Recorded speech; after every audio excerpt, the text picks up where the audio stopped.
മുഖ്യമന്ത്രി ആരാകും എന്നുള്ള ചർച്ച ഇന്ന് വീണ്ടും ഡൽഹിയിൽ തുടങ്ങിയിട്ടുണ്ട്. രാഹുൽ ഗാന്ധി, ലോക്സഭാ പ്രതിപക്ഷ നേതാവ്, കോൺഗ്രസിൻ്റെ സമാരാധ്യനായ നേതാവ്, അദ്ദേഹം കോൺഗ്രസിൻ്റെ നേതാക്കളുമായി, കേരളത്തിൽ നിന്നുള്ള നേതാക്കളുമായി ചർച്ച തുടരുകയാണ്. ഇന്ന് ചർച്ച നടത്തിക്കഴിഞ്ഞു. അതിൻ്റെ പലതരത്തിലുള്ള വാർത്തകൾ പുറത്തു വരുന്നുണ്ട്. പ്രഖ്യാപനം ഇന്നാണോ നാളെയാണോ ഉണ്ടാകുന്നത് എന്നുള്ളതാണ് ഏവരും ആകാംക്ഷയോടെ കാത്തിരിക്കുന്നത്.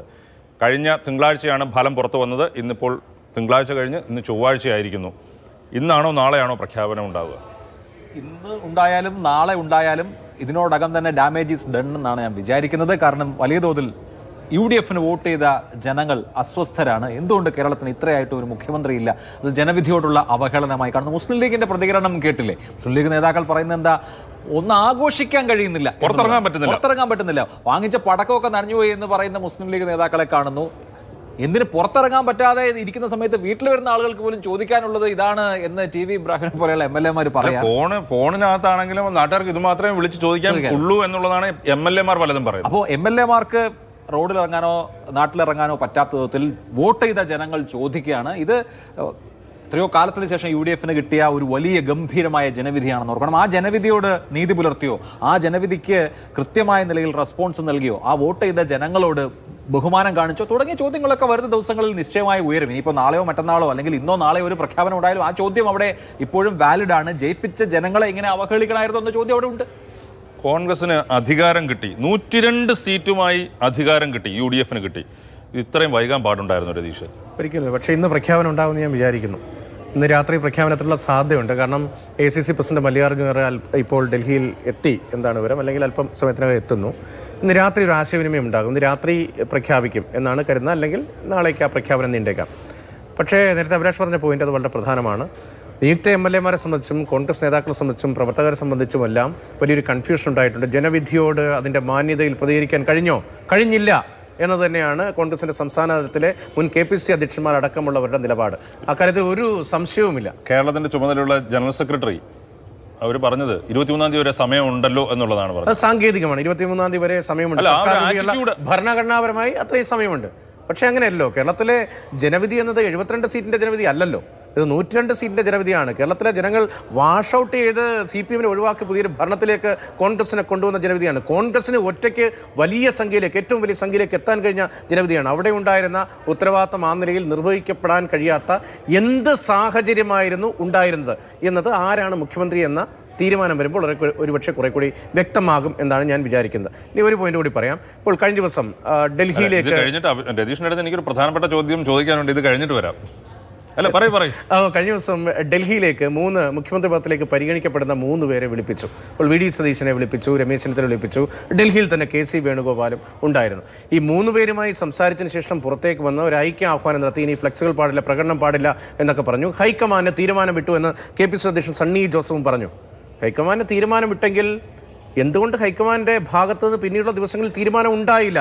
എന്തുകൊണ്ട് ഹൈക്കമാൻഡ് വിട്ടൊരു ഫയൽ, ഒരു ക്ലോസ്ഡ് ചാപ്റ്റർ, ഹൈക്കമാൻഡിൻ്റെ ഭാഗത്തേക്ക് പോയ പന്ത്, ആ ഫയൽ എന്തുകൊണ്ട് റീഓപ്പൺ ചെയ്യപ്പെട്ടു എന്നത് വലിയ ചോദ്യമാണ്. എന്തുകൊണ്ട് റീഓപ്പൺ ചെയ്യപ്പെട്ടു? അപ്പോൾ നേരത്തെ ഹൈക്കമാൻഡിൻ്റെ മുന്നിൽ ഉണ്ടായിരുന്ന ചോയ്സിനപ്പുറത്തേക്ക് ചില സാഹചര്യങ്ങൾ ഉണ്ടായോ?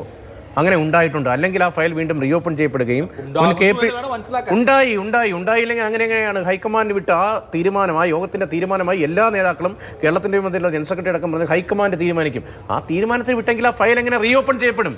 റീഓപ്പൺ ചെയ്യുമ്പോൾ അവിടെ മറ്റൊരു സാഹചര്യം ഉണ്ടായി. അപ്പോൾ നേരത്തെ ഹൈക്കമാൻഡ് മനസ്സിലുണ്ടായിരുന്ന സാധ്യതകളോ ചോയ്സോ അല്ലാതെ, അല്ലെങ്കിൽ ഏതെങ്കിലും ഒരു പേരിൽ ഇപ്പോൾ തന്നെ ഹൈക്കമാൻഡ് സ്റ്റിക്ക് ഓൺ ചെയ്തില്ല, അവിടെ ഒരു കൺസെൻസസ് ഉണ്ടാക്കാനുള്ള ഒരു പ്രോസസ്സ് ഇപ്പോൾ നടക്കുന്നു ഞാൻ കരുതുന്നു. അല്ല, ഇതിപ്പോൾ ഒന്ന് റീഓപ്പൺ ചെയ്തത് എന്തിനാണ് എന്നുള്ളത് രതീഷ് ചോദിച്ചു. ഈ റീഓപ്പൺ ചെയ്യുന്നതിനപ്പുറം ഹൈക്കമാൻഡിൻ്റെ മനസ്സിലൊരു പേരുണ്ട്. ആ പേര് എല്ലാവരുടെയും സമ്മതത്തോടു കൂടിയുള്ള പേരാക്കുക എന്ന് വെച്ചാൽ ഇത്രയും കൺഫ്യൂഷനുണ്ട്. 3 പേർ മുൻനിരയിൽ നിൽക്കുന്നു. ആ ഒരു സാഹചര്യത്തിൽ ഈ 3 പേരിൽ നിന്ന് ആരെ പിക്ക് ചെയ്ത് കഴിഞ്ഞാലും ഒരു സമവായം ഉണ്ടാക്കുക, അതിനു വേണ്ടിയിട്ടായി ആയിക്കൂടെ? ഞാൻ ആ കൺസെൻസസിന്റെ കാര്യം പറഞ്ഞത്. ഇപ്പോൾ KC, നമ്മളിപ്പോൾ പൊതിഞ്ഞു പറയേണ്ട കാര്യമല്ലോ, KC വേണുഗോപാലിന്റെ പേരാണ് ഹൈക്കമാൻഡിന്റെ പേരായി നമ്മൾ ചർച്ച ചെയ്യപ്പെടുന്നത്. പൊതുസമൂഹം മനസ്സിലാക്കുക. പേരുകളിലേക്ക് ഞാൻ വരാം. പ്രമേഷ്, സംസ്ഥാനത്ത് ഒരു ഭരണമാറ്റം ഉണ്ടായി. അപ്പോൾ തന്നെ അടുത്ത മുഖ്യമന്ത്രി ആരാവും എന്നുള്ള ആകാംക്ഷയിലാണ് ഈ പൊതുജനങ്ങളെപ്പോലെ നമ്മളെല്ലാവരും. പക്ഷേ നിർഭാഗ്യകരമെന്ന് പറയട്ടെ, നമുക്കിതുവരെ അങ്ങനെ ഒരു തീരുമാനത്തിലേക്ക് അവരുടെ പാർട്ടി എത്തിയില്ല. പക്ഷേ ടീം UDF എന്നായിരുന്നു തെരഞ്ഞെടുപ്പ് വരെ പറഞ്ഞുകൊണ്ടിരുന്നത്. തെരഞ്ഞെടുപ്പ് വരെ വളരെ ശക്തമായി ആ കാര്യത്തിലാണ് ഊന്നിയത്. പക്ഷേ തെരഞ്ഞെടുപ്പ് കഴിഞ്ഞതോടുകൂടി ആ പറച്ചിൽ അവസാനിച്ചു എന്ന് തോന്നുന്നു. ടീം UDF പോയി ടീം കോൺഗ്രസ് പോലും അല്ലാതായി മാറിയിരിക്കുകയാണ്. എന്ന് മാത്രമല്ല പിറ്റേ ദിവസം തന്നെ ആ സ്ഥാനത്തേക്കുള്ള ക്ലെയിമുകൾ ഒരു പരോക്ഷമായിട്ട് തന്നെ ഓരോ നേതാക്കളും ഉന്നയിച്ചു തുടങ്ങി. അതിനൊക്കെയുള്ള സ്വാതന്ത്ര്യം അവർക്കുണ്ട്. കോൺഗ്രസ് ഒരു ജനാധിപത്യ പാർട്ടിയാണ്. പിന്നെ ഇപ്പോൾ നമുക്ക് പലരും അമേരിക്കയിലെ തെരഞ്ഞെടുപ്പൊക്കെ പറയാറുണ്ട്, പ്രൈമറിയിലെ മത്സരങ്ങളൊക്കെ പറയാറുണ്ട്. അതുപോലുള്ള സ്ഥാനത്തിന് വേണ്ടിയുള്ള ആഭ്യന്തരമായിട്ടുള്ള മത്സരങ്ങളോ ക്ലെയിമോ അവകാശമോ അതൊക്കെ ഉന്നയിക്കാം. പക്ഷേ ഇത് ഇപ്പോൾ എൻ്റെ അഭിപ്രായത്തിൽ ഇത്രയും ദിവസം എടുത്തത് വലിയൊരു അപരാധമാണെന്നല്ല എൻ്റെ ഒരു അഭിപ്രായം. ഇപ്പോൾ ഉദാഹരണത്തിന് 96 LDF അന്നത്തെ മുഖ്യമന്ത്രി സ്ഥാനാർത്ഥിയായി മുന്നോട്ട് വെച്ചിരുന്ന VS അച്യുതാനന്ദൻ പരാജയപ്പെട്ടതിനെ തുടർന്ന് പുതിയ മുഖ്യമന്ത്രിയെ തെരഞ്ഞെടുക്കാൻ അന്ന് ഇതേപോലെ വൈകിയിരുന്നു. ഏതാണ്ട് ഒരു 8 ദിവസം. അതെ, അന്ന് PBO കഴിഞ്ഞു. സത്യപ്രതിജ്ഞ നടന്നില്ലേ, അതോ തീരുമാനിച്ചതുള്ളൂ? സംസ്ഥാന സെക്രട്ടേറിയറ്റിൽ വന്നു. അവിടെ പിന്നെ വോട്ടെടുപ്പൊക്കെ നടന്നു. ഒക്കെയാണ് തീരുമാനം വന്നത്. ഇപ്പോൾ പിന്നെ കോൺഗ്രസ്സുകാർ തന്നെ ഡൽഹിയിലെ മുഖ്യമന്ത്രിയെ തെരഞ്ഞെടുത്തത് 10 ദിവസമായി എന്നൊക്കെ പറയുന്നുണ്ട്. അപ്പം അങ്ങനെ ഒരു ദിവസം എടുത്തതല്ല പ്രശ്നം. ഇതിൻ്റെ ഒരു സങ്കീർണത ജനങ്ങൾക്കെല്ലാം വളരെ വ്യക്തമായി കഴിഞ്ഞു. ഇപ്പോൾ ഇത് കോൺഗ്രസ് ഹൈക്കമാൻഡിന് ഈ തീരുമാനം പെട്ടെന്ന് എടുക്കാൻ കഴിയുന്നില്ല എന്നുള്ളതാണ് അവസ്ഥ. അത് ശരിക്കും ജനങ്ങൾക്ക് മനസ്സിലായിരിക്കുന്നു. പക്ഷേ ഈ നേതാക്കൾ പറഞ്ഞെന്തായിരുന്നു അവകാശപ്പെട്ടത്? പലരും പറഞ്ഞത് വളരെ അതിശയോക്തികരമായി. എന്തിന്?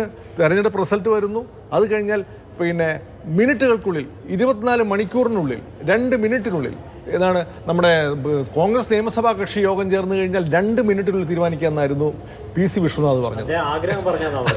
അതെ, അല്ല ശരിയാണ്.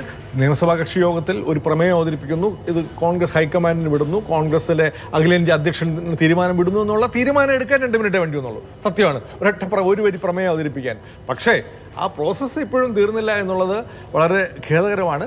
അത് എന്താണ് അവരുടെ ഇപ്പോൾ 3 പേരിൽ ഒരാളെ തിരഞ്ഞെടുത്തല്ലേ പറ്റുള്ളൂ, അതല്ലാതെ മറ്റെന്തെങ്കിലും മാർഗമുണ്ടോ? ഇനി കോൺഗ്രസിലെ മറ്റ് പുനഃസംഘടനയുമായി ഇതിനെ ബന്ധപ്പെടുത്തിയിട്ടുള്ള പുതിയ ഫോർമുലകൾ ഉണ്ടാക്കുന്നുണ്ടോ? അതോ മന്ത്രിസഭാ രൂപീകരണം അടക്കമുള്ള കാര്യങ്ങൾ അവിടെ ഇതുമായി ബന്ധപ്പെടുത്തി ചർച്ച ചെയ്യുന്നുണ്ടോ എന്നൊക്കെയുള്ള പ്രശ്നങ്ങൾ ഒരുപക്ഷെ അവരുടെ മനസ്സിലുണ്ടാവണം. അതിനെല്ലാം മൊത്തത്തിൽ ഒരു ഫോർമുലയാണ് അവിടുന്ന് ആലോചിക്കുന്നത്. അതിനായിരിക്കണം ഒരുപക്ഷെ ഇത്ര വൈകുന്നത് എന്നാണ് എനിക്ക് തോന്നുന്നത്. ഉണ്ണി, ഇപ്പോൾ ഹൈക്കമാൻഡ് നേരിടുന്ന പ്രതിസന്ധി, ഇവിടെ ആരാകണം എന്നുള്ള കാര്യത്തിലുള്ള കൺഫ്യൂഷൻ, ഇപ്പോഴത്തെ സിറ്റുവേഷനെ കുറിച്ച് നമ്മൾ അധികം പറയേണ്ടതില്ല. പക്ഷേ ഇത് ഒഴിവാക്കാൻ വേണ്ടിയിട്ട് ഹൈക്കമാൻഡിന് മുന്നിലുള്ളത്, കോൺഗ്രസിന് മുന്നിലുണ്ടായിരുന്ന ഒരു ഓപ്ഷൻ എന്ന് പറഞ്ഞു കഴിഞ്ഞാൽ തെരഞ്ഞെടുപ്പിന് മുൻപേ തന്നെ ഈ വ്യക്തി ആയിരിക്കും മുഖ്യമന്ത്രി എന്നുള്ളതിനെക്കുറിച്ച് ഒരു ഏകദേശ ധാരണ ഉണ്ടാക്കും, അതിനനുസരിച്ച് മുന്നോട്ട് പോകുക എന്നുള്ളത്.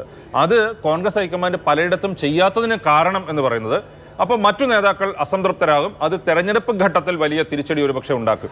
ഈ 2 ഓപ്ഷനിൽ ഇപ്പോൾ നോക്കുമ്പോൾ ഹൈക്കമാൻഡിന് മുന്നിൽ ഏറ്റവും നല്ലത് ഏതായിരുന്നു എന്നാണ് തോന്നുന്നത്? അല്ല, ഹൈക്കമാൻഡ് രണ്ടാമത്തെ ഓപ്ഷൻ തന്നെയാണ് ഹൈക്കമാൻഡിന് മുന്നിൽ നല്ലത്. കാരണം അല്ലെങ്കിൽ നേരത്തെ തന്നെ ഇത് തമ്മിലടിച്ച് തീരുമായിരുന്നു. തീർന്നു കഴിഞ്ഞാൽ റിസൾട്ട് ഇങ്ങനെ ആവണമെന്നില്ലല്ലോ.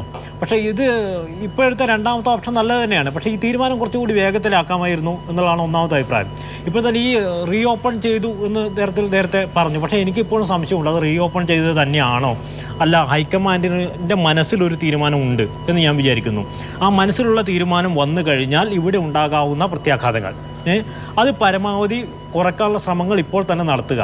അപ്പോൾ നമ്മൾ എല്ലാവരുമായി കൂടിയാലോചിച്ച് എടുത്ത തീരുമാനമാണ്, അല്ലാതെ ഹൈക്കമാൻഡിൻ്റെ ഒരു ഏകപക്ഷീയമായ തീരുമാനം കേരളത്തിലേക്ക് വരുന്നതല്ല എന്ന് കോൺഗ്രസിൻ്റെ എല്ലാ പ്രവർത്തകരെയും അണികളെയും ബോധ്യപ്പെടുത്തുക, പൊതുസമൂഹത്തെയും ബോധ്യപ്പെടുത്തുക. അതുകൊണ്ടാണ്. അല്ലെങ്കിൽ ഫോണിൽ വിളിച്ച് ചോദിച്ചാൽ പോരെ MMSനോടും തിരുവഞ്ചൂർ രാധാകൃഷ്ണനോടൊക്കെ. മുല്ലപ്പള്ളിയോട് അങ്ങനെയാണ്, മുല്ലപ്പള്ളി ഞാൻ വരുന്നില്ല എന്നാണല്ലോ പറഞ്ഞത്.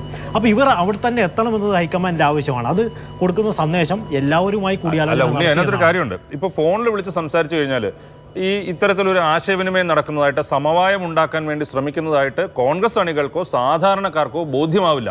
അങ്ങനെ ബോധ്യമാവില്ല.